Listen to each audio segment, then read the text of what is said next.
Ang rescue breath ay isang first aid technique na ginagawa kapag tumigil sa paghinga ang isang pasyente o nag-respiratory arrest. Ang rescue breathing ay karaniwang tinatawag din na mouth-to-mouth resuscitation. Pinapaalala po namin na kung ang video na ito ay napapanood natin sa panahon ng pandemya, hindi po nire-rekomenda na magbigay ng rescue breath sa hindi kakilala. Nasa discretion naman ng isang naglalapat ng first aid kung siya ay magbibigay ng rescue breath sa kanyang kamag-anak o mahal sa buhay. Kung magbibigay ng rescue breath sa isang sanggol, narito ang mga steps. Bago magbigay ng rescue breath, siguraduhin ang kaligtasan sa paligid.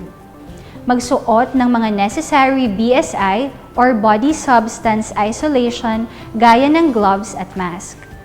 I-check ang level of consciousness ng sanggol. Maaaring gawin ito sa pamamagitan ng pagkiliti sa mga paa. I-check din kung may rise and fall ang dibdib sa paghinga nito.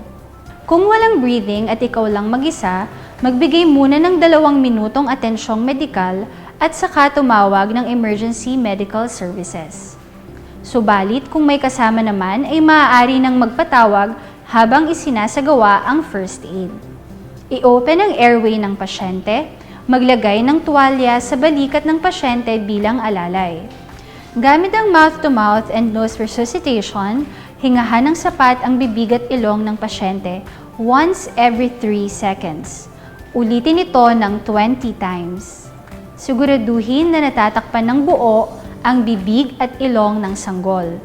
Pagkatapos magbigay ng isang cycle, ay i-check ang pagbaba at pag-angat ng dibdib ng pasyente. Ulitin ang procedure sa pagbibigay ng rescue breath hanggang magkamalay ang pasyente, makahinga, o hanggang dumating ang emergency medical services.